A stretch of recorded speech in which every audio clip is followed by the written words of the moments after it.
was. It's the Chatz kids, and here we are. Welcome to a new Chatz podcast. Should you be watching? Should you watch? Should you consider checking out? No, should you watch? That's the show. I think that's it, Magellan. Hi, welcome. I'm Alan. That's Magellan. Chatz, should I watch? Chatz, I have a lot of free time on my hands, and there's too many new shows out there. Should I watch? There's too much. I don't know to watch. Chatz is far too much. We watched some of it, the thing that you're thinking of right now, and we're going to tell you if you should too or not. And we want to do this, I don't know, once in a while, once a month. We're testing it out, seeing what people think. So let us know if this is a thing that you want to hear more of.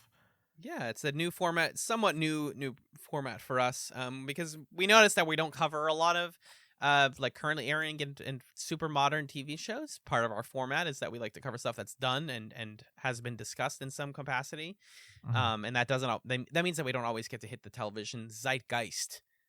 So as part of our 2022 plan, we're looking at new shows with Should You Watch, and our first installment of Should You Watch is going to be about the 90s high school soccer team mystery drama Showtime series Yellowjackets.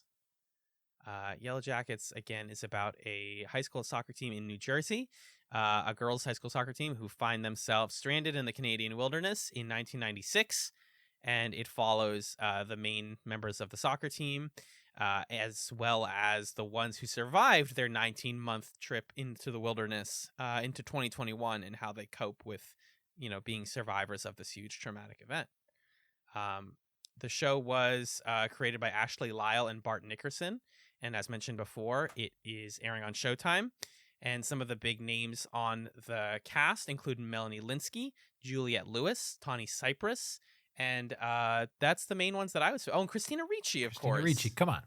The legend herself. And Sophie Thatcher, who plays Teen Natalie, by the way, with a also starring role in the also currently airing Book of Boba Fett, which is pretty cool. She's Wow. Boba Fett. bold casting choice. Incredible, really progressive and big name there. So Magellan, we don't watch a lot of modern television. I think on a recent Chats episode, you literally said, or on a maybe pilot chats, you were like, I don't watch TV. Can you care to speak more on that? Yeah, I feel like in the years since we started doing chats, I've watched less and less television. I don't really know how to explain that other than I feel like I save TV shows for the podcast and I spend my TV watching on shows we're watching for this. And then any other watching that I do, I tend to want to watch things that I don't have to like wonder about critiquing. So like YouTube videos and stuff like that. And I just don't really care about following what current shows are on. So I was content to, go watch Twin Peaks on the Showtime website and get all these ads for Yellowjackets and say, that seems interesting, and then just never watch it my whole life. But instead, we watched some of it, and I'm glad we did because I enjoyed it. Yeah, it was definitely out of our comfort zone a little bit, and I think that was what propelled me to it as well. I was attracted to this show by a couple of factors. One being it definitely was giving off strong Lost vibes. Listeners of Chats will know that Lost is one of my favorite shows of all time. And a bunch of strangers or friends surviving on an island together and learning about each other and how to cope with that is just a recipe for success, as well as a time-bending mystery. The first episode kind of sets the stakes for all these characters and how they find themselves together and what their relationships are with each other. But in terms of answering the ultimate question of should you watch, I think we're going to have to break this up into a couple of different segments, which will be clearly demarcated for those who want to avoid spoilers, because with modern shows, we have to be really careful with that. In the show notes, yeah. Check yes. The show notes. So we can start with a sort of general should you watch for people. Yeah. And then we'll go into like what you can expect from the pilot episode, or if you just watch the pilot. And then we've both seen the first 5 episodes. So correct. That's what we'll eventually speak to later in this episode. And we'll maybe try to guess at what happens in the rest of the season, but we haven't seen the whole season, just the first 5 episodes. Right. The first 5 letting us sort of get more into a like theorizing about the show and digging into themes and bigger ideas, and the pilot being more similar to our Patreon show, Pilot Chats, which people who follow our Patreon over at patreon.com/chatspod will know is a fun format that we've been doing for a while. So overall, elevator pitch, Magellan, do you think people should watch Yellowjackets? I think the thing that I was struck by, I think all those things are there that you were describing, right? Of like, you get to see these different time periods kind of interacting with each other, and you get a lot of rich dramatic irony, seeing the characters as adults and as teenagers and how they're similar or different. There's definitely a lot of what's going on here, things not being said, that's intriguing and is going to propel you week to week. I was feeling a little bit of that feeling of like, is all modern TV just like cliffhanger, and now here's another thing, and here's another breadcrumb, and there's a little bit of that going on, and so your mileage with that is going to vary. And I think the other thing is the show can get kind of gory, especially the pilot. Yes, big time. So that's just something to be aware of. But those caveats aside, I think the cast is great. I think that the choice of focusing on this like girls soccer team, and also the choice of looking at this group of middle-aged women who are like figuring out their lives, and in some cases seeing that their lives have not become what they hoped they would be, and what do they do about that? Like, it's rare that you see one woman in her 40s wrestling with those questions on screen. It's unheard of that you see 4 doing that. And so I think that's really worth talking about and watching. And it's also just really funny. I think the show has a lot of really funny bits too. So I would recommend it. I would say watch the first 2 episodes if you're willing to give it a shot, because again, the first one was like a little gory for my taste, and I was a little turned off from it. And then I watched the second episode, and that stuff was still there, but it kind of mellowed out. So yeah, what about you? What do you think? Yeah, I think it's not the height of like dramatic television. I don't think it's going to like change anybody's life, necessarily, but it does what it's trying to do extremely well. It establishes its time periods really effectively, and they manage to portray the 90s in a way that feels both loving and also like sometimes pretty grounded and realistic. And also just like but what also teen life is. Bitingly satirical at times too. Yes. In a way that's like very knowing. And I think, we'll get into this as we talk about some of the main characters, but an overall elevator I pitch for knowing whether you would want to watch the show, besides like, can you get over a little bit of violence and the things that inherently come with watching a show about people surviving in the woods. Like, you're going to see people like, with like injuries, like serious injuries from their plane crash. And you're going to see like people like hunting for food and water. And if that's stressful to you, then you probably don't want to watch this. But like, I think that there is a really rich thematic core in this series that hasn't been talked about a lot by critics, which is that the 1996 plot, in a way, it's a growing up story. It's about like lost innocence and lost youth. It is also a story about people who had a chunk of their childhood ripped away from them by circumstance, which weirdly lines up really well, not weirdly, obviously, with the COVID-19 pandemic.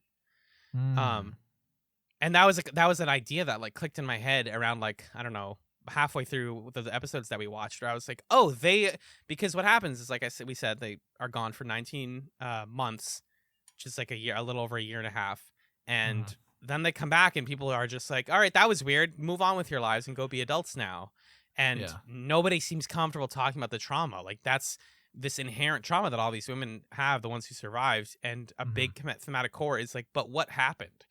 And like, what did you go through? And nobody seems like, everybody wants to know, but they're not comfortable talking about it. And I definitely think that reminds me of like high school kids and college students, especially, realizing like, oh, I just didn't have college.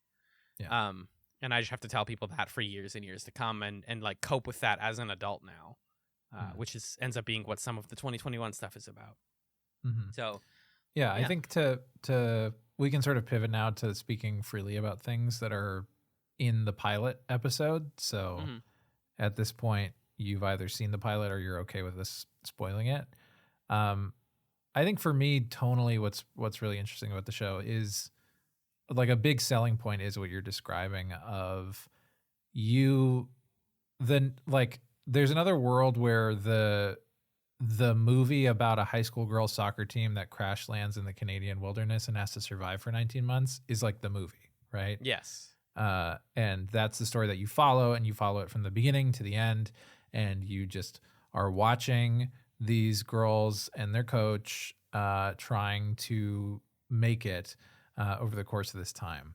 And by including the future stuff, you're sort of creating this story that's about like, why do we accept when those stories like end and the characters walk off into the sunset? This is going to be with them for the rest of their lives. And it's almost to the point where like, it's hard to suspend your disbelief at times that like, that, I don't know, that like everybody in their lives is like, oh yeah, you were one of those girls that got lost for almost 2 years. It's pretty crazy. Wow. Right. And do you eat any people out there? And it's like, this feels so unreal. And it's fundamentally calling into question the like things that we do suspend our disbelief for when we watch movies or TV shows. Yeah, it in that way it reminds me a lot, like the 2021 plot reminds me a lot of an HBO show that I love very much, which is The Leftovers. Which is again about like adults coping with a like international trauma that it seems like some people want to talk about and some people just want to move past. And the ways that they talk about it are all different and unique. And yeah, like I think Shauna's plot sets up in the pilot that like she's the character who survived and like feels okay with certain parts of it, but is just like pushing down so much worry and wants to just like be a freaking stay-at-home mom and do the mom thing, and it does not work for her because she missed a huge chunk of her life and had to clearly go through a lot. I think that stuff really works well, but I think also like what the pilot set up for me was that they are going to have a little bit of fun with the 90s stuff, especially because this pilot, they don't even get into the wilderness until the end of it. So you get a lot of needle drops. How did you feel about all the needle drops?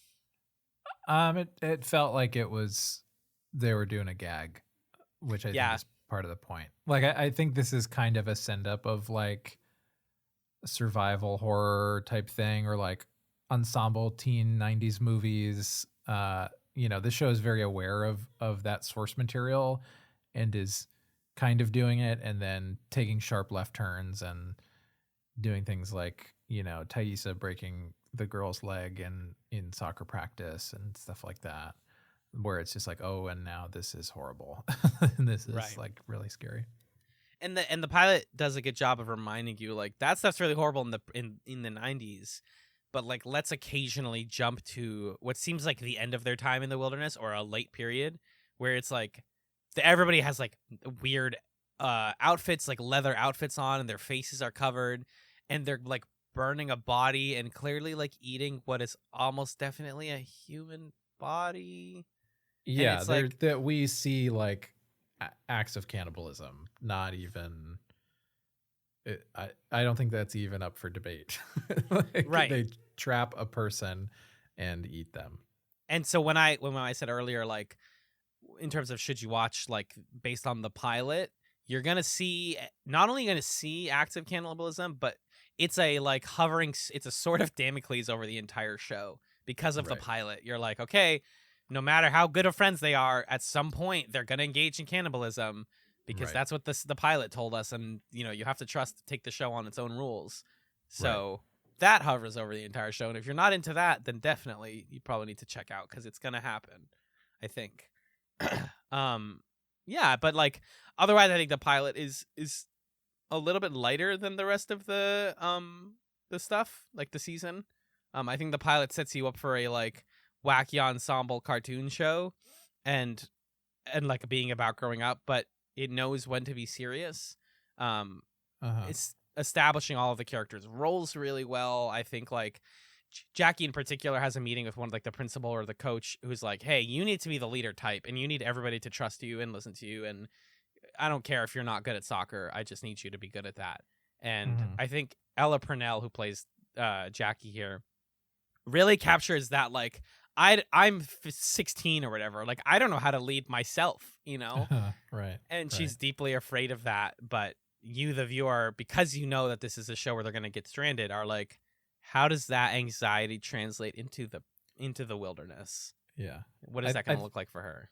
Yeah, I think also something that the framing device does in terms of like your dread is, first of all, like you're saying, it shows the result of there's someone who is eaten by other people, and then it also shows you the people who are alive in 2021, and then you're starting to match up like, okay, that's Shauna in the present, that's Shauna in the past, oh, that's Thaisa, okay, this is Nat, and then you're wondering, okay, but what about Jackie? What about the other characters What that are in the about past? Lottie?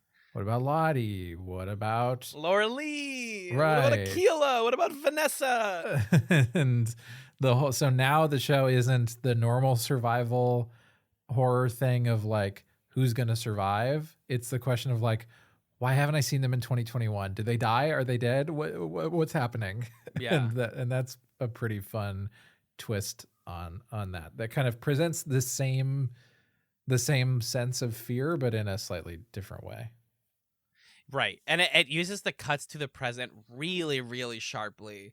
And that's something that Yeah. you'll like, that you just also have to get into with the show, is its pacing of like, okay, this 90s scene is really good. Okay, actually, now we're just going to hard cut to 2021 and this scene's a little bit boring, but give it 2 minutes and we'll be right back there. Like, you never stay in one time period for too long.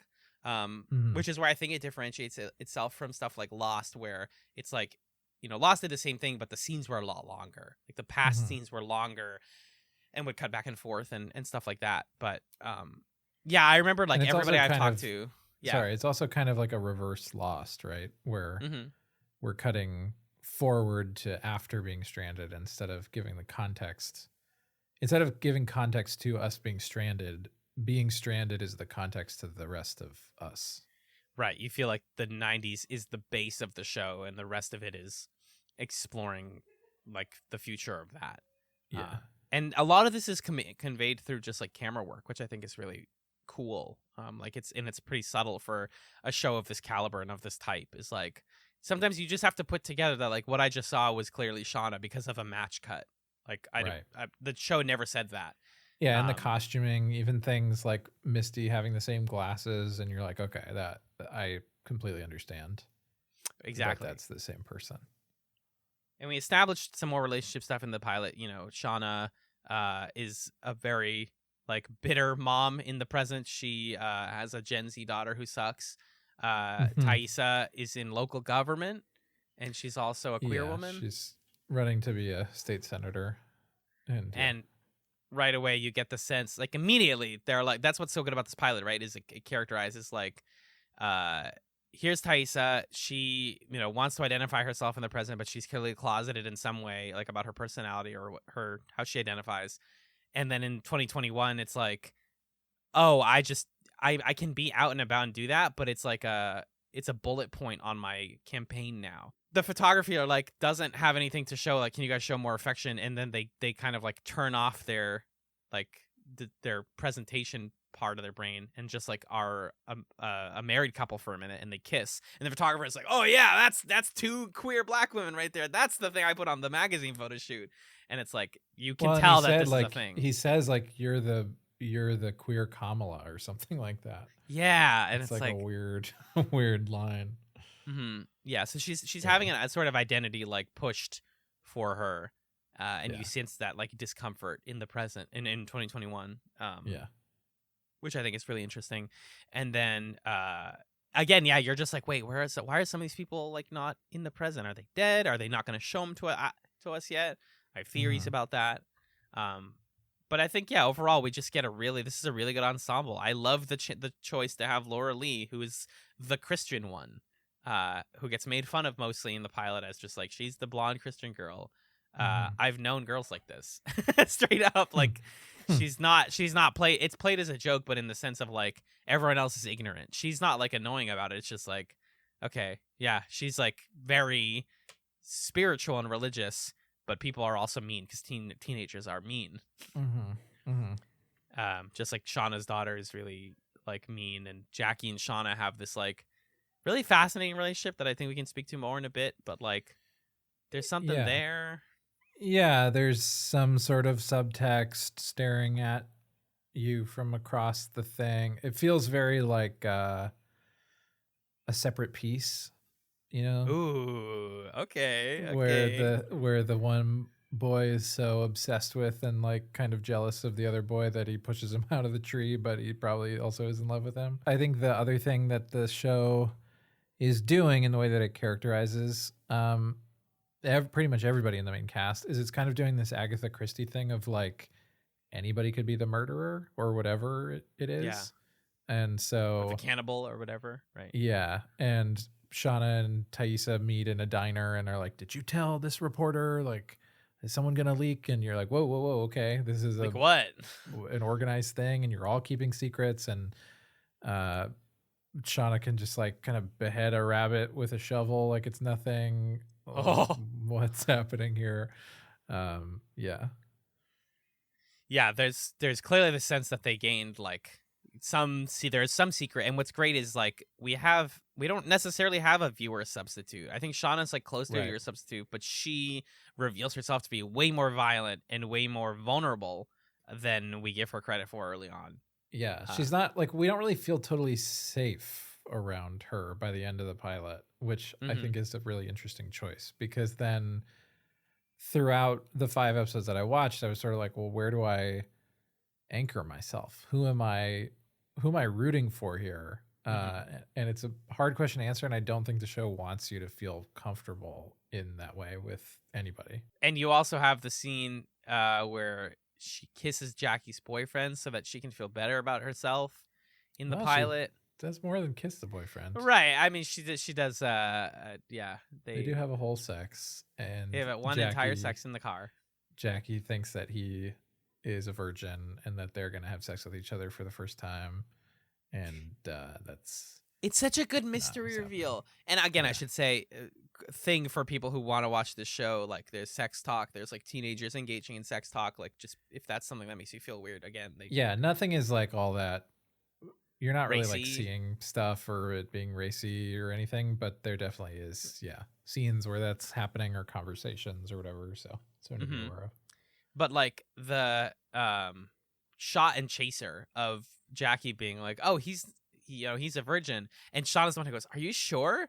And then Yeah. like many minutes later, you realize, oh, she's saying that because she's the reason he's not. Oh my god, Yep. And then we go to the future and they're married now. they're married. Oh, okay. I see. There are moment after moment in the show. I think it's actually my favorite thing about Yellowjackets so far is where a little moment like that like zooms out and reframes the way you've thought about everything so far. Yeah, definitely. Because then you're like, oh, of course their daughter sucks because they're like they don't raise her super well, and like she's this young kid who they just like, gave a phone, and like that's why she has problems with Jackie in the past, and then on the when they're like it's just like it loops Yeah. in your head. Right. It's right. super satisfying in that way, and constantly makes you like. I think the show would be really cool on a rewatch, and especially this pilot, when you know more about it. But the episode ends with the plane starting to crash, and Shauna was given a Valium by Jackie, so she's like on Valium, and so we get her perspective of like being zonked out as a plane is crashing, which, woof, intense. So should we talk more broadly about the first 5 episodes and what we're pulling out of that and where we think the season's going or where we want it to go? Yeah, I think the pilot gives you a really good spectrum of the content of the show. Like you're gonna see teens fighting and like engaging in like romance and sex stuff, but not explicitly. You're gonna see a good amount of violence and like blood and gore. But also there's like a lightness to all of it. and then we can zoom out a little bit more because Magellan and I watched episodes 1 through 5. What's the first half of the season got you thinking? What do you feel right now? Besides, Misty's the best character on this goddamn show, and I'll protect her with my life. We stand a sociopath. The Misty stuff is fucking awesome. It's so good. I don't know. It in some ways, they're sort of taking like character tropes that are typically ascribed to male characters, but with a lot more sympathy. And like Misty, for example, is sort of in The Breakfast Club or something. It's like, oh, guys, I'm the dirty guy, and wow, stop bullying me or whatever. And other stories stop there, right? But in this, it's like, yeah, Misty is like kind of dorky or nerdy or whatever, and she gets bullied, and that sucks. And it makes her really cruel and manipulative. And like, she now does everything she possibly can to force people to depend on her, even if it means destroying the like communications box of the plane to strand her and everybody in the woods for 19 months, because it means that people need her. That was the moment, dude. Yeah. It like takes these character flaws to their logical extreme in a way that makes you think like, yeah, wait, why do shows and movies always depict these characters as like totally innocent or whatever? Or like Shauna is a similar character of like, yeah, my best friend, she's a popular girl and she's kind of mean to me sometimes, I guess. And her boyfriend's really hot, which is why I fucked him in the car and made him say he loves me. Whoa. Yeah, episode 2 especially, I was like, the Misty breaking the emergency box thing was where I was like, oh, I'm not supposed to like and appreciate everyone as like wholesome good people. Laura Lee's the only truly good character, and maybe not even into the end of the season. Maybe she'll do something. Yeah. I think she said like around the fire that she said the C word. Everyone makes fun of her. Like she said it in her head about somebody.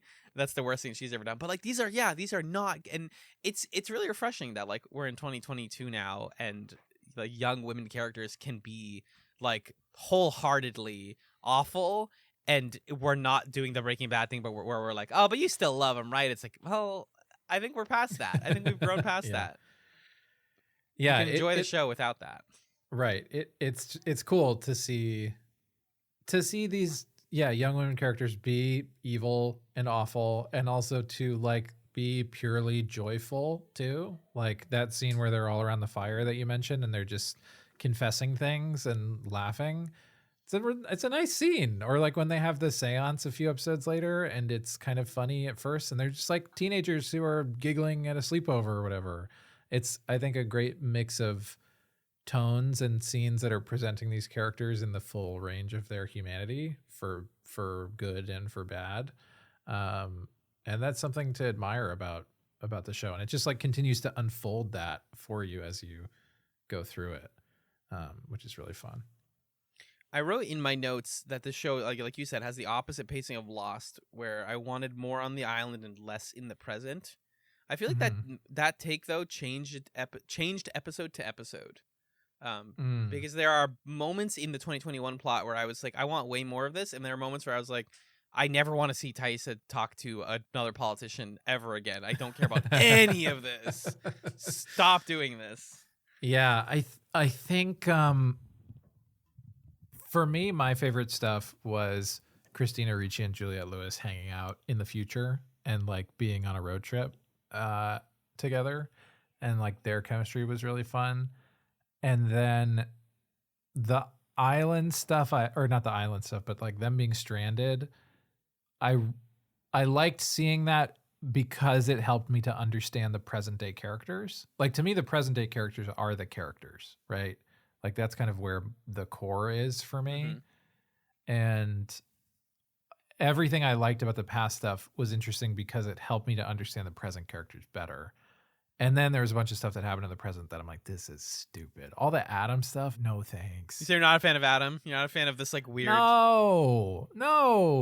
You rear end a guy and he's like, by the way, I am very suave and I have a cool tattoo. And actually I'm an artist and I work at a car shop. And I saw a meeting you at the hotel to do an accent with you or whatever. You're in the FBI. let's make out. It's like, okay. Whenever a character says like, I didn't want to use a cheesy pickup line on you, and then they just do a cheesy pickup line. That's the worst thing in the world, dude. That's when he's like, when he first meets her and he's like, I didn't want to like do a cheesy thing, so I just like said what you wanted me to say, and it's like, can you just be a real person for 5 minutes and stop being? He's so self-aware that he's in this plot. Which leads me to my first theory. Again, we've only watched 1 through 5, so if people have watched more, don't tell us yet. I'm gonna try to finish this season, but he's definitely up to something. He's definitely up to something. I hope so. There's got to be more, right? If there isn't more, I'll be so disappointed. Yeah. There's a lot of plots in this where I'm like, if there isn't more to it, I'm gonna be super bummed. Like if Thaisa's son Sammy isn't like spiritually connected to whatever weird shit that they're doing in the present. So creepy. It is creepy. It's very like good horror movie stuff though, where he sees like an evil woman in the woods and he covers his windows and she's like, honey, why don't you see that? Yeah. And it's also like where again, another thing that Yellowjackets does well is it blends horror with like the real horrors of being a parent and being a teenager. Because she's also trying to figure out like how to reprimand your son in a way that's not mean, in a way that doesn't like isolate him even more, because she's like looking at her wife like, I just yelled at him, but he also like, threatened me, so I had to yell at him. Like, how do I do that? Similarly, there's like a really long running joke, I think in episode 5, about because all of the girls in the 90s are living together for extended periods, their periods have synced up. And so the like the two boys that are here have to like accept that like all of these women are on their periods and all of them are like, like this is all happening at the same point, and they have to like accept that these are women who are becoming adults, and like the shared trauma of everything while having a growing up story.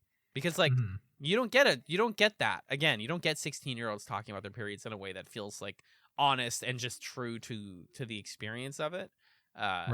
In your average like teen drama. Yeah, and it that is an example of the show like being interested in thinking about things that would really happen and like what are the ramifications of that? Like what would it be like if a bunch of girls were stranded in the woods? They'd probably get their periods at the same time. Okay. And then what? Okay, well they'd probably do this and then this. What if the coach, injured his leg and someone had to chop it off and then he had to go to the woods and take a shit? Well, then probably Misty would start singing Breakfast at Tiffany's to try to ease things over. That makes sense. Legend. One of the best scenes in the thing. By the way, Shauna's pregnant, right? Yeah. Shauna in the past, you mean? Yeah. Right, with what's his face? With Jeff, which is why they get married. And she's pregnant with the daughter that they raised together. Oh, it's fun. Yeah, if that timing works out, yeah. I think I believe it does. Yeah, so, or alternate theory is the kid with Adam. Because she also sleeps with Adam. No, wait, sorry, that doesn't line up in the slightest because she sleeps with Adam in the present. Sorry, that doesn't make any sense. My brain looped for a second there. I had my own Yellowjackets loop. Yeah. No, yeah, I think it's that, and the way that she like puts her like pads in blood or whatever, in like cow's blood to hide it. Right. But Thaisa just sees it. She's like, "You're not sneaky. Like, you're pregnant. Congrats." Yeah. Oh boy. Oh, there's every episode ends with one of those who are like, "Oh, geez. Oh, this is a whole can of worms, isn't it?" Right. And it became the sort of show where as soon as in the present day she was in the Halloween rave thing with Adam, I was like, her daughter's going to be here. And then her daughter was there. And then the show had this really sweet, empathetic mother-daughter scene between the two of them. And I was like, okay, Yellowjackets, I didn't expect that. And then the next morning, her daughter was like, now I have dirt on you and you have to let me do whatever I want. And Shauna's like, here's the thing. I'm going to fuck up your whole life. She becomes Liam Neeson and Taken. It's like you watching her daughter realize I have no idea who my mother is. Yeah. She is like an evil mastermind Yep. And I'm so scared to live in this house with her. And then the move where Sean is like, honey, your daughter has something to say to you, because she was going to Whoa. tell the dad that she saw mom with some other guy. And she was like, yeah, I was out late when I shouldn't have been. Okay, bye. That scene was pretty, a lot. That was a lot. I think a lot can be said about the work done by the cast. And Melanie Linsky, who plays adult Shauna, is just like the picture of normal American mom. Like, she just has that vibe to the extreme in the way that they do her hair and her makeup. Is like, she's a normal looking American mom, and she is anything but that. She can kill a rabbit like it's nothing and talk about it. She is like, right. She tells her family, yeah, I killed a rabbit in the backyard and that's what you're eating right now. And they're like, Mom, honey, that's come so on. funny. That's so weird. And then the husband's like, you didn't really do that. And she's like, no, I was just kidding. Yeah. But she's anything but that, like, standard American mom. And you're watching her family realize that. I think that's where my favorite comedy stuff in the series comes from. It's like speaking of the show being comfortable talking about sex, like her and Jeff's weird couples therapy role play thing. He's like, yeah, I want to have this fantasy where you like come to my place and then we like do stuff on the bed, and she just can't do it, and it's so real. Like, these are actors pretending to be bad at acting, basically. Right. It's one of my She's favorite like doing scenes. a British accent for some reason. Yeah. And you were saying earlier, like, how you kind of start to tune in over time with where the, like, basically the way that to guess what's going to happen in a scene in Yellowjackets is, okay, here's a scene. What's the worst possible thing that can happen right now? And that's what happens. That's what's going to happen. So like, but on the positive side, you watch that scene where the roleplay goes badly, and you know there's going to be a scene where it goes well later. And then it does, and you're like, this is satisfying to me. Yeah, and then you're like, okay, so when's the other shoe going to drop? And then he's having an affair or something. So, yeah. And she's, a go-getter, and so she's like, I'm going to look into this, and we haven't talked much besides our overall love for, but let's really dig into Nat and Misty's wild, toxic road trip adventure. Uh-huh.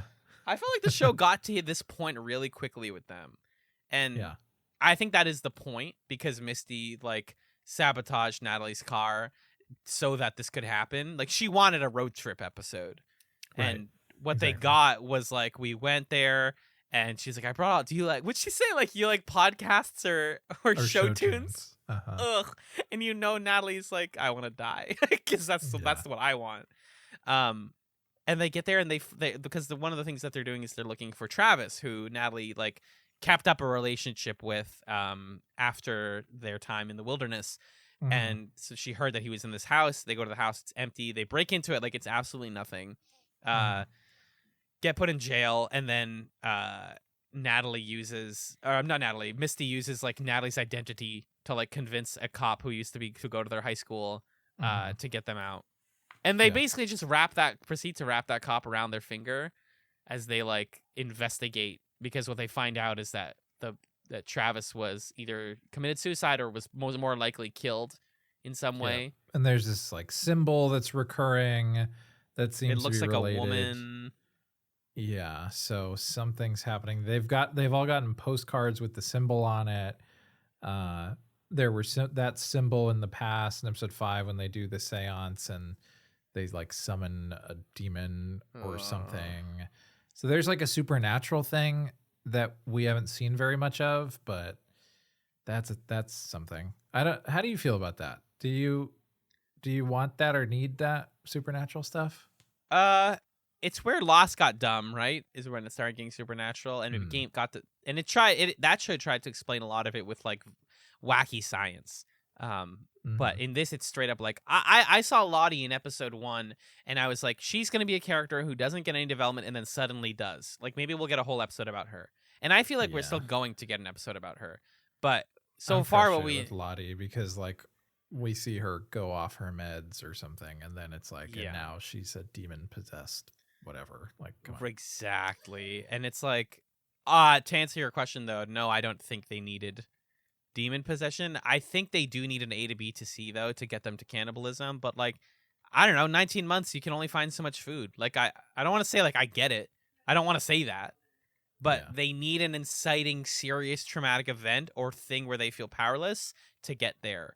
And so I understand as a writing team where you're like, yeah, they need to see something that makes them like question their safety. Yeah. And that's why they do stuff like that and do like ritualistic stuff in the future or whatever. Yeah, and it also seems to be the source of some kind of peril in the present, right? Which I guess is like we need a reason for them all to be seeing each other again and intersecting. And it's like not enough of a thing that Thais is running for state senate and is essentially doing like a smear research on herself to make sure that none of this stuff will show up by hiring the woman who we think is a reporter and is actually like working for Thaisa, which is an interesting idea and gives us a reason for the characters to come together, but isn't in and of itself enough of a reason to see the present day. So yeah, I get it, but that I'm like kind of the least interested in. Like, Same. was that a demon or something? I am interested in seeing like, okay, who did we eat and why are we eating them? It's got to be Jackie, right? It's got to be. Thank you. It's got to be Jackie, and that sucks. That really sucks. But it's such a good like loop around from the pilot where it's like, Jackie, you got to be the leader of all these girls, and you have to like inspire them, and then their fucking tragic ending. Yeah, is that they consume her body. Right. Oh God, that's my big bet. If they surprise me with that, I'll be impressed. The only reason I wouldn't think it's her is because it's like so obvious that it's her. Is there something to be gained from it not being her? But I agree. We'll see. I still think another big thing we're gonna get is we're gonna see one more person in the present who we still haven't seen yet. Like that'll be one of their last twists. Is like, hey, it's me, Laura. I want to see Laura Lee. Oh, that'd be super good. She's just like, yeah, fuckers, I survived. Yeah. I think another big shout out to Juliette Lewis as Natalie, playing this like really, really tough character, both in the past and the present, of like, I'm vulnerable because of my like really difficult family life. She's basically Kim Kelly from Freaks and Geeks, but a lot more serious. Because that's just the nature of this show. And I think that Sophie Thatcher plays her really well, because it's like, okay, how does a character like that end up on the soccer team? Like, why would a character like that just be on the soccer? Like, what brings them there? Is it their desire to, like, their competitive nature? Is it, just something about their personality? Because she doesn't seem like a team player at first. But what we learned very quickly is she just has certain skills that everyone else doesn't have. And sometimes being on a soccer team or being a team of girls in the wilderness doesn't mean working together well, but it just means having a like sum of skills. For example, Natalie's really good with a fucking rifle. And they do the classic thing that all of these like wilderness survival shows have to do, where we must introduce a gun. And the coach is like, hey, so there's this gun, somebody learn how to shoot. And it becomes this opportunity for teen Natalie and teen Travis to develop a sort of cute relationship to the side of the rest of the plot, because nobody else likes talking to them.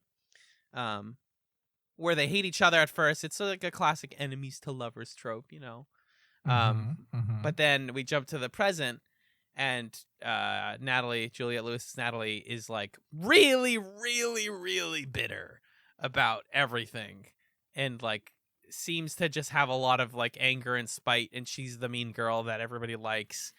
And she knows how to handle a gun, and she knows how to she breaks into Travis's house like it's nothing. Like she wraps her hand in a cloth like it's nothing. She's done that before. Yeah. She's playing that like cool badass lady character. And I think that's a good range for Juliette Lewis. I think she's always had that like tougher than you personality that she gives across in her roles. But also she's like actually engaged in the mystery and being as manipulative as Misty is, because she's not ignorant to the fact that Misty in the past and the present is lying to her. Right. And I wonder if at this point, I'm almost certain at this point that everybody knows that Misty broke the box. Do you think so? Like in the present? I don't know, because wouldn't you hate her more than this? Like,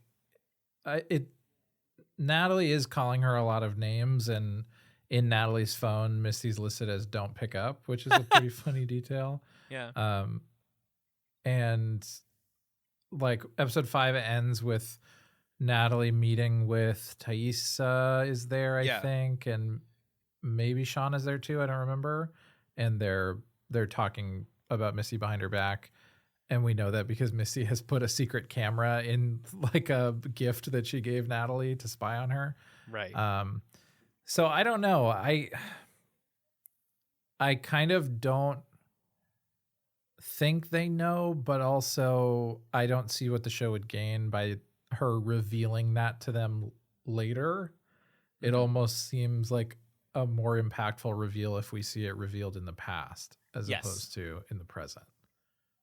That's how I feel, is that they're gonna, like, late season have them talk to her about it and have to work through it, because it's like, well, because it's just it's what's narratively convenient about a survival show is like, okay, we're gonna fight forever and we hate each other, but we also are the only humans we have, so yeah, we're stuck here and we have to deal with it, right? Like, you shouldn't have to keep Coach Ben in this show, but he just survives through sheer toxicity from Misty and the fact that, like, you know, the guy who lost his leg on the plane could have very easily been left behind. Or like one of my other favorite examples was that what's her name, Vanessa. Yeah. The first thing that they do when the plane is crashing is Jackie's like, you need to leave her behind. I'm sorry, but the fire is catching up to her. We're gonna leave her behind to Shauna.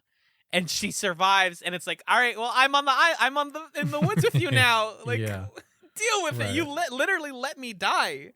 Yeah. And then Jackie saves Van later, and she's like, okay, so now we're cool, right? And it's like, you don't get to decide that. I still hate you forever. Like, it just doesn't. I want to see more of Vanessa. I think is something I really want more. And like, because the Vanessa Thaisa relationship in the past is really interesting, and obviously Thaisa's not with her anymore. So what happened there? I think Vanessa makes it. I'm curious about. You think so? Yes. I hope so. If they get rid of her, I'll be really sad. Did you want to say something about the coach, by the way? I like mentioned him and then jumped past him. Oh, just you were saying he was surviving based off of Misty's toxicity, but also Misty is like keeping him sickly with actual toxins in his tea. So it's seeing the relationship that the interplay between the past and the present is so good in this show, because our introduction to Misty in the present is her. She's a nurse at like an assisted living facility or something like that. And there's a woman in bed who's refusing to eat. And so Misty essentially says like, oh, it seems like the morphine is messing with your appetite, so I'm not going to give you morphine this time. And then she leans in and she says, don't fuck with me. And you're like, oh my God. And so the whole time you're seeing her in the past, you're like, okay, she's this sort of kind of dorky, sweet girl for all intents and purposes. But at some point she becomes adult Misty, and we're going to see that happen. Yeah. And so then to watch her like start to become that adult self with the coach poisoning him and like trying to forcibly give him Stockholm syndrome essentially it's a lot, and it's a really interesting character dynamic. And to see him sort of start to cope with it by being like, oh, yeah, I'm totally in love with you, and let's keep it a secret. I mean to you because I love you back. Yeah, does this work? Is this gonna get you to stop poisoning me? It's like, holy shit, this is really scary. Right. Everybody, I think I used to know the term as Munchausen syndrome, but it sounds like nowadays it's called factitious disorder imposed on another, which is when you make somebody sick with the intent of deceiving others, which is ostensibly what Misty is doing to Coach Ben. Because she wants to feel important, she wants to feel useful, and like that's an empathy line I can't cross. And that's where I think the show doesn't lose me, but it draws a line, and it says, we don't need you to empathize with these characters, but we want you to experience and be concerned for their future and see how they get to their, the 2021 story. Right. I think it wants you to empathize in the sense where It's like, we want you to understand the logical sequence of events that leads a person to be who they are, right?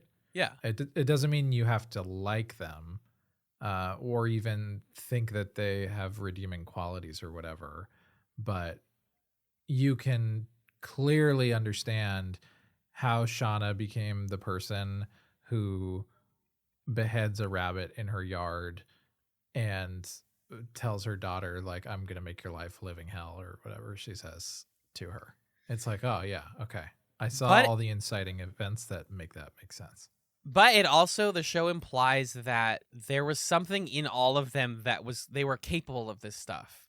Taissa Right, was before they even got to be stranded. Yeah. precisely. Taissa was capable of violence. She was willing to hurt a girl. She didn't mean to break her leg, but she was willing to like trip this girl up to, get her off Right. that position of the team. Shauna was willing to sleep with Jackie's boyfriend multiple times. Mhm. And Misty was willing to literally sabotage the box. Quote Plato or whatever. Oh yeah. Uh-huh. And that part. Well, what I think is funny is like you don't ever need to feel justified and be like, okay, I understand why Misty is the way she is. Because the only thing that happens to her is she's bullied on the phone. And yes, we understand it's happened a lot. And yeah, we know that like bullying is a traumatic experience, being bullied. But not to the point where you become Misty just like that. It's not just like she was bullied into being a sociopath. There's more to Misty than just like people were mean to me and so I hate people, or I like when people need me. So that's something I'm really curious, like where the show lands with Misty is like, how much do they want me to understand her story versus just like enjoy the chaos of what she's done to people. I think the sort of last thing I have on like seeing the present and the past side by side is seeing that you have the knowledge that like these are characters who have chosen the like worse path over and over and over again Right. to get to this point. Like seeing Misty sabotage Natalie's car, and then Natalie be like, I knew you sabotaged my car. And Misty's like, well, you weren't going to take me otherwise. You know that Misty has spent decades of her life making the kinds of choices that started with smashing the box when they were stranded. Or seeing Taissa, the moment where Taissa's talking to her wife, she's realizing like, I'm spending so much energy on the campaign and it's like having a really negative impact on the family and our son, so I'm just gonna drop out. And then she calls this press conference. Oh God. And at the press conference, she does this like stunt where she reveals this graffiti that is on the side of their house that says like talk or whatever it said. I can't remember what it said. It's Spill. in blood. It said spill, and it was in Yeah. red paint. Yeah. And she turns that into this prop for like this rousing speech of like, nothing's going to make me quit this race. And you're staring at her the way that her wife is staring at her. And you're like, oh my God, who are you? Exactly. What is happening? You are like the person who tripped that girl on the soccer field as a whole person. You're not even like young Taissa made a mistake. You're like the mistake became who Taissa is now. And it's really like frightening to see that. Right. The truth of what happened to them in the wilderness is they leaned more into their worst qualities that were already present. As Shauna's daughter says, Mom, you're so not fine. Do you think I can't see that? Yeah. Owned. Gen Z ownage. I think that stuff's all incredible. I think that I'm really curious to see where like Shauna and Natalie's story goes, and Taissa, like all the present day stuff I'm now much more engaged in than I was at the beginning. And in terms of the past, I just want to see like how do we get to cannibalism? Like what gets us there? Yep. Is my main question. And now we have this house that's like haunted. We probably have to leave it. Which means we're not gonna have shelter anymore, and then it's gonna get cold. You know, a lot of stuff can still happen in the second half of the season, but I'm invested. I'll say that I'm interested in finishing out the season. On my own time. Watch more of it. Yeah, for sure. It's to loop back though to our original question of hey, Chatz, should I watch? Are you already subscribed to Showtime? Right. Magellan, would you recommend that somebody subscribe to Showtime for Yellowjackets? Just for Yellowjackets? No. I think there's a good amount of stuff on Showtime. We got Twin Peaks: The Return, obviously, if you're following up with our main series. Yeah, there's the Dexter reboot if you're a Dexter person. There's That's Billions if you're a Paul Giamatti person. Which we are. We are. But yeah, if you're just like, I really keep hearing people talk about Yellowjackets. The truth is, and this will be something that we come back to a lot on Should You Watch, you should watch a show because you're interested in it, not because it's the popular show. Because people are going to forget about Yellowjackets in like a minute. Yeah, get a trial to Showtime and watch Yellowjackets if you want to do that. And that should be quick because it's only 11 episodes. You can finish those in a month. True. It's definitely finishable in a trial period. I think they're going to do a second season, which bums me out just because it means that the past plotline isn't going to end in the season. Yeah, I've heard this season's finale is like, okay, there's going to be another season. Gotcha. Right. So I hope we get some big questions answered and they don't just pull us along too hard, but I know that they probably will in some ways. Yeah. And I hope that the show, it seems like it's already found its groove. Like the truth is, like getting to episode 5 made me go, oh yeah, most shows find their groove by this point. Like it knows what it wants to be, it knows how to get there and all that. So interesting little series. I'm glad we got to talk about it. Yeah, me too. Overall, I think that Yellowjackets on Showtime gets the seal of approval from Chatz, a Television Podcast. You should watch Yellowjackets. If anything we've said on this episode specifically sounds interesting, and the caveats up top about the violence and the content of it doesn't put you off too much, I think it's really fun. It's not like I said, it's not remarkable. It's not the best show ever made, but it's really, really freaking good. It's good at what it's trying to do. Yeah. So, thumbs up. Thanks for listening to Chat. Should you watch? If you have suggestions for currently running shows that are in the zeitgeist that you're like, hey, should I watch? And you want to know the answer to the question, let us know. Email us at chatspot@gmail.com and we will put it on the docket. We have some ideas for things we want to talk about, but we would always love to prioritize specific requests from people who listen to the show and want to hear our opinion on stuff. So, yeah. And then if you're not already supporting us on Patreon, please consider doing so. Chatspod, patreon.com/chatspod. Otherwise, we'll see you here on the main feed for some more Peaks Chats. Coming to you real soon. Thanks, everybody, and keep on watching.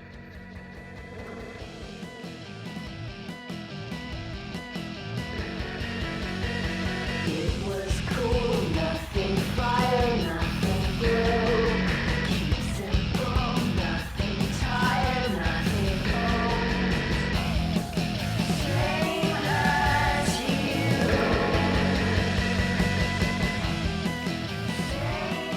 So, Alan, I bought a CD player the other day.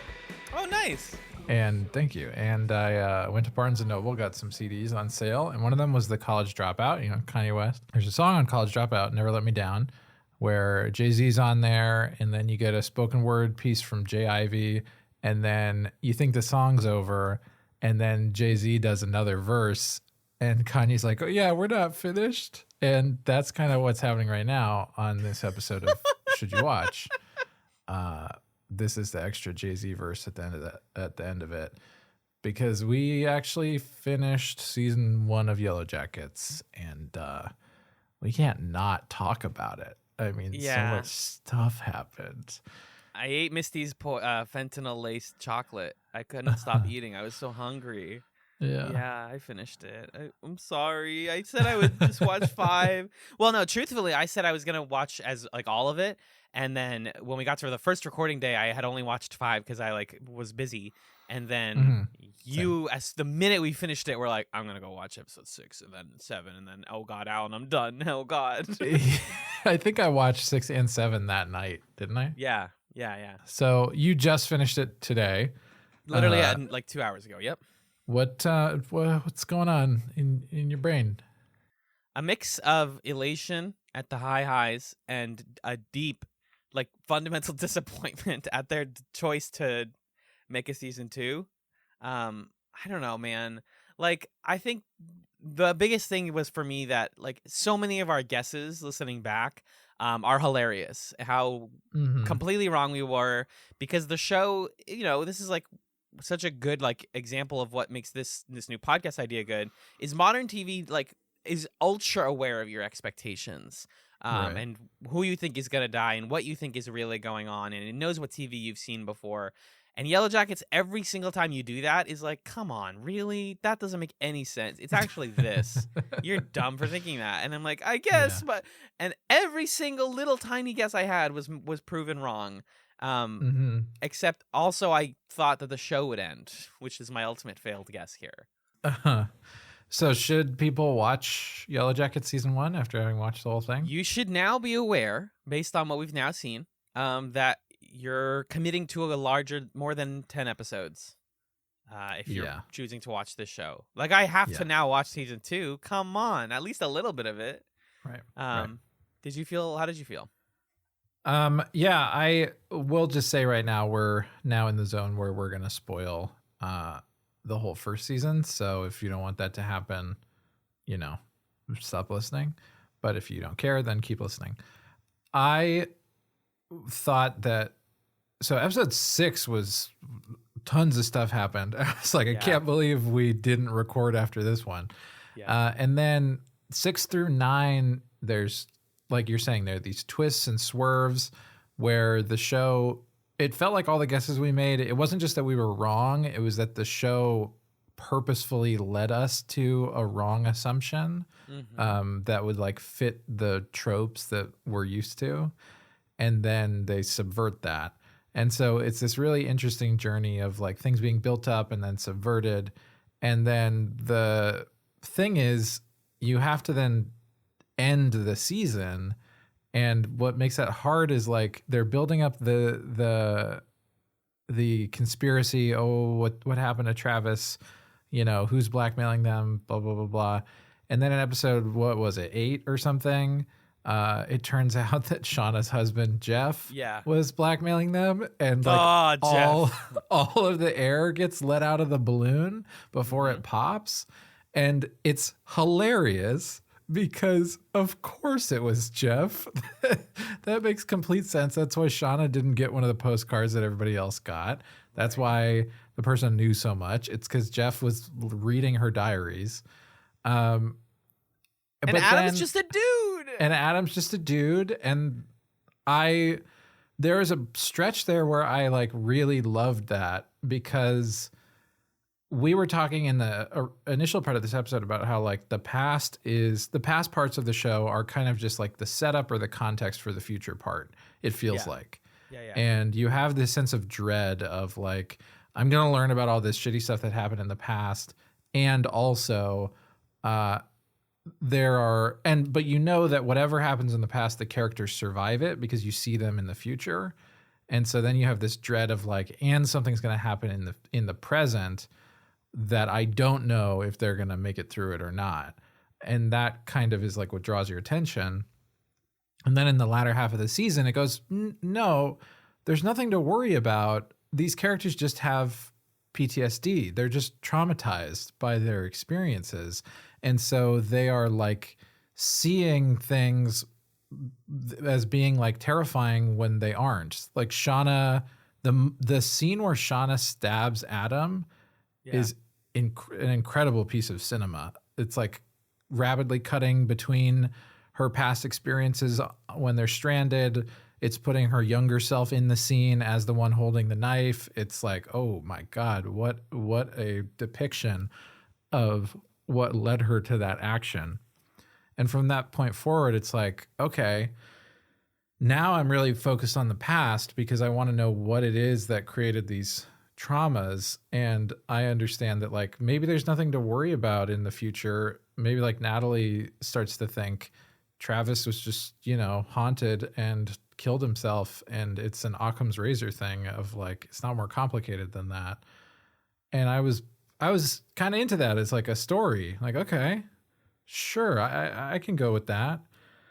And then there's like some fucking conspiracy or something. And then a I bunch have of to people watch the in second pajamas that have season. a bunch of people in pajamas that have the symbols on them kidnap Natalie before she gets a chance to kill herself. And it's like, that was the moment where I was like, no, Yellowjackets, you're doing this thing to me. And I wrote to you that like the show is now going. It was sprinting towards a story about like recovering from trauma, and it Mhm. reached it, and now it's running away from it as fast as it possibly can to not be that. Yeah. Yeah. And it's like, no, that was the show. That you had it. You just had it. Right. Why are we going further? Right. And also like the phrase, "Who the fuck is Lottie Daniels?" And I'm like, no, don't.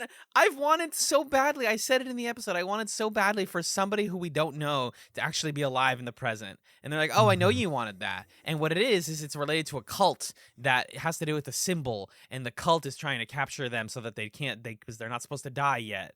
Because they have fate. And like, I don't know. This is where the comparisons to Lost continue also. Because I Mhm. think Lost like didn't even hint at this stuff early on. It would just like drop it briefly and be like, that was weird anyways. And to be honest with you, I would argue it does it better in parts because it doesn't, for example, like Laura Lee and her awful death Mhm. scene, which is like borderline comedic.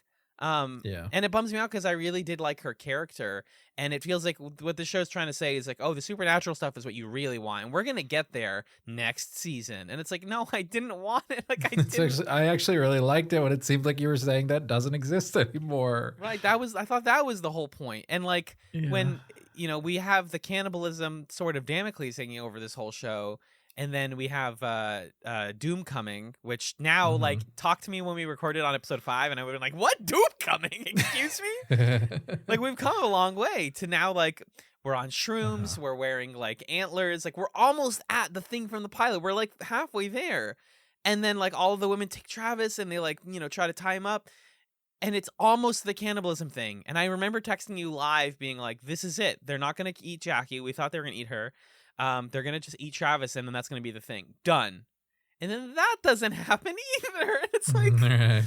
the show just doesn't want to give you the thing. And it's so intimately aware that you're like, they're going to eat Jackie, right? And for Jackie to die the way she does is like pretty smart, actually. I think that's like ultimately where I land. Well, yeah. Like, if you're gonna subvert my expectations, then do it in a way that feels respectful instead of being like, well, she got eaten but by bears. Like, no, she actually just was shunned for being a horrible, horrible person and froze out in the wilderness. Not even out in the wilderness, like outside the house. Yeah, right outside, because she was too stubborn to come inside and everybody else was too stubborn to bring her in. Absolutely. Yeah. I think it does though continue to be really fun with like how much it accepts that these people are just broken, and how much it's like entertaining to watch these horrible people be horrible to each other. I mean, Misty continues to be like a cartoon character, and like lets that escalate to the degree where she has the reporter from the first episodes like tied up in her house, like it's in the movie what the Misery. F is Misery. Like she's doing a misery thing, and she's got this bird, and the reporter is like chill with it, and you're like, what is the world of Yellowjackets? She's like, I get tied up all the time. It's not my first rodeo. And she's like, what? So the show really does make you like suspend your disbelief to get to this finale. But I don't know. I'm curious, obviously, where it's gonna go. Yeah.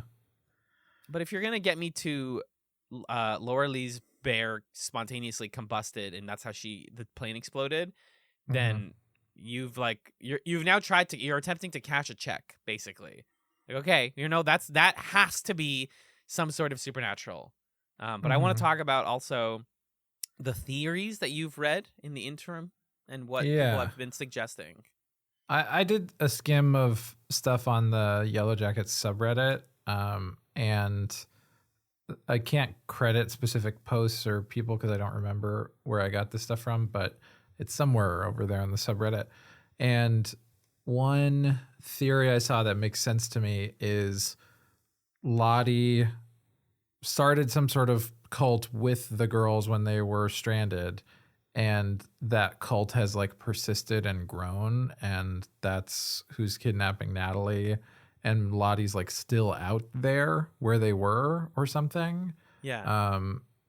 And maybe where we're going to start season 2 is Natalie wakes up where they were stranded kind of thing.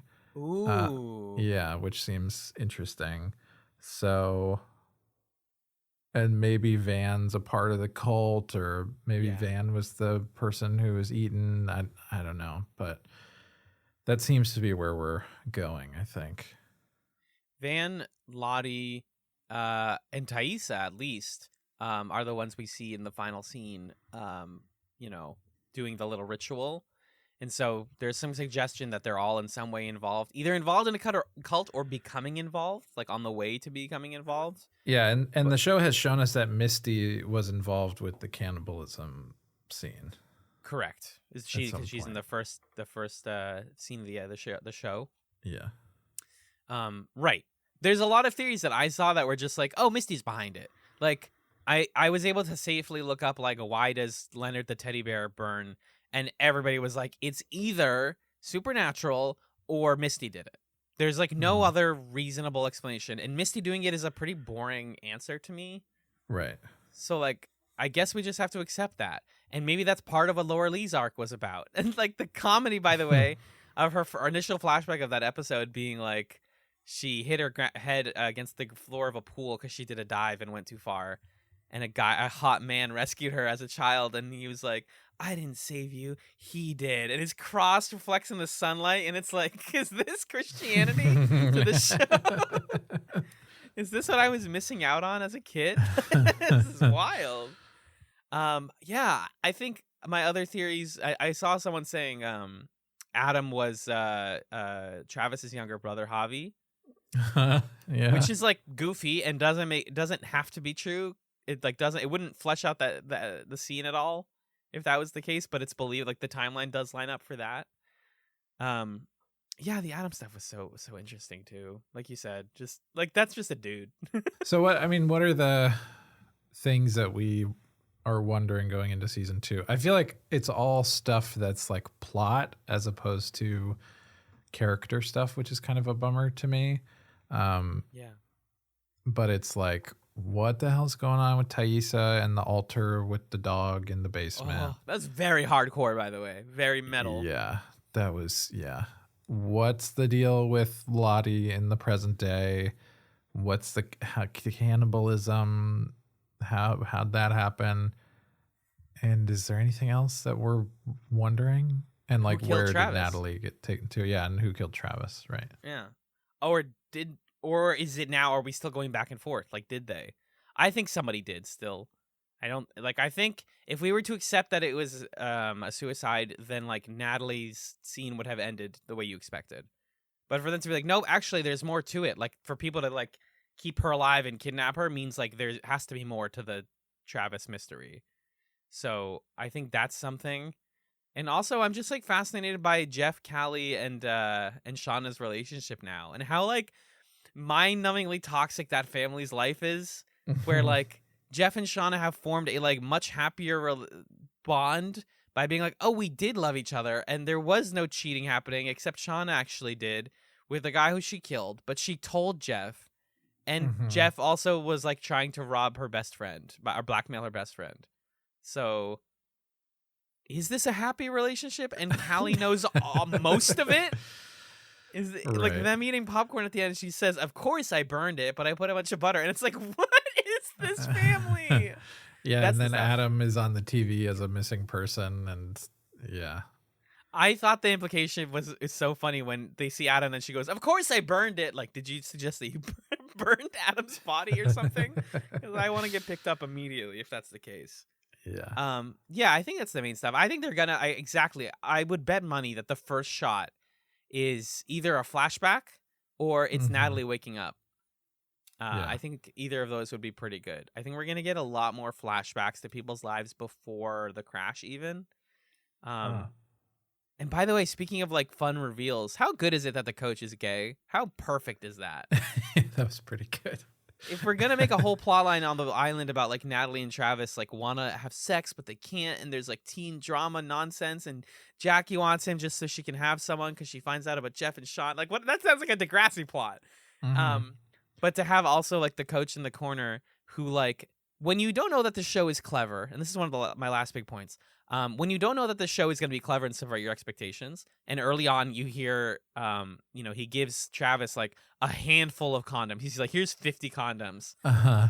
All you think is what Travis thinks at the time, which is like, wow, Coach really was going to like go wild that weekend. And it's like, no, because he's gay, dude. Like,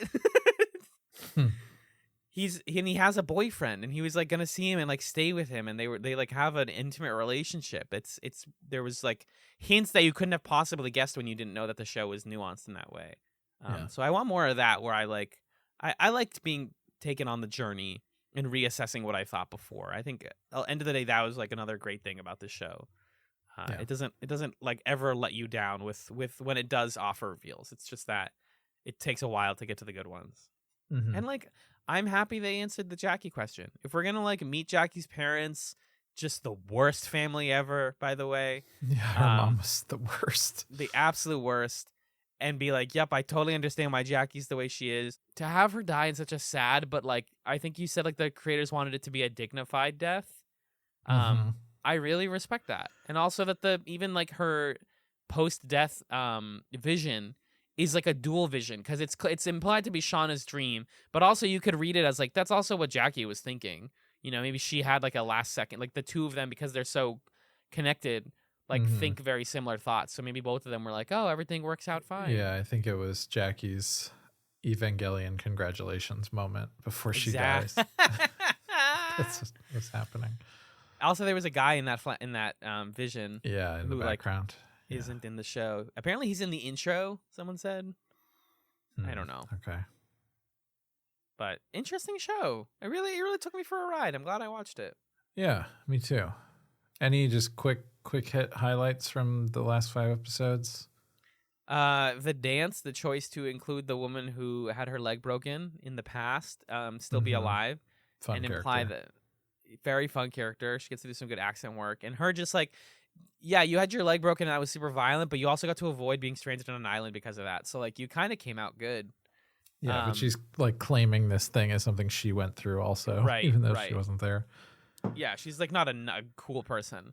The moment where you see Thaisa and you realize that she's the woman that her son has been seeing, and that he's not like, I thought it was like some inherited trauma, like, oh, the child, but it is that, but it's inherited because she's still doing this. Yeah. And the implication that, first of all, I'm so happy that Van survived. I was like so bummed when I thought she got eaten by wolves.